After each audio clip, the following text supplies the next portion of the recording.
Welcome back to the Gallant Goblin. I'm Theo, and today we're going to look at the pre-painted premium figure from the Pathfinder battle set, Jungle of Despair. This is the Hydra. Now, Hydras have a similar background in combat mechanics in both D&D and Pathfinder, so we're going to just look at it from a D&D perspective. You can generally find this online for between $50 and $60. So let's take it out of the box and get a closer look.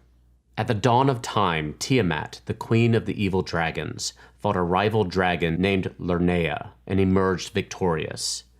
Tiamat flung Lernea's blood across the multiverse, and where a drop landed, a Hydra arose, each one consumed by a rapacious and unquenchable hunger. A Hydra is a huge creature that has the body of a crocodile and multiple heads, which it uses to consume as much food as it can acquire.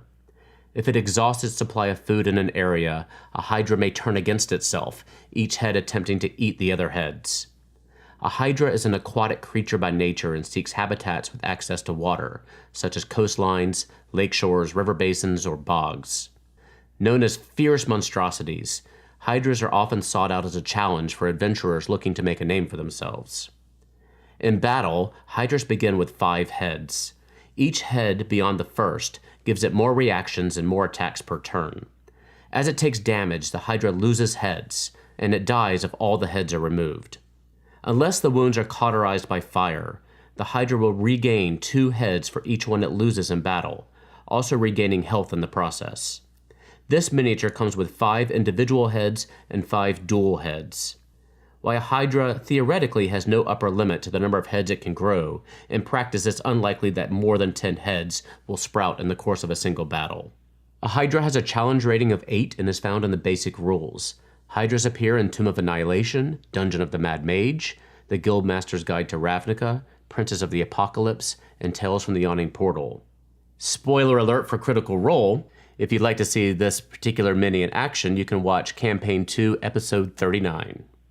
So there's 2 different kinds of connectors for the heads. There's 3 outstretched necks, and there's 2 necks that have been curled in. The 3 outstretched necks have one type of connector, and the 2 that have been coiled in have a different kind of connector.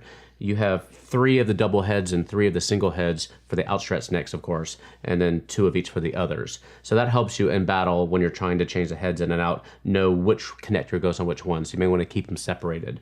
One other thing to keep in mind, I was keeping mine in storage with the head still attached, and one of the necks broke off, leaving its connector inside and the head broken off. So I'm going to have to go in there with some tweezers and try to put this thing back together again. So I'd recommend when you keep it in storage, take the heads off first, keep them in a baggie or keep them in 2 separate baggies depending on which connector they have so that yours doesn't get damaged the way mine did.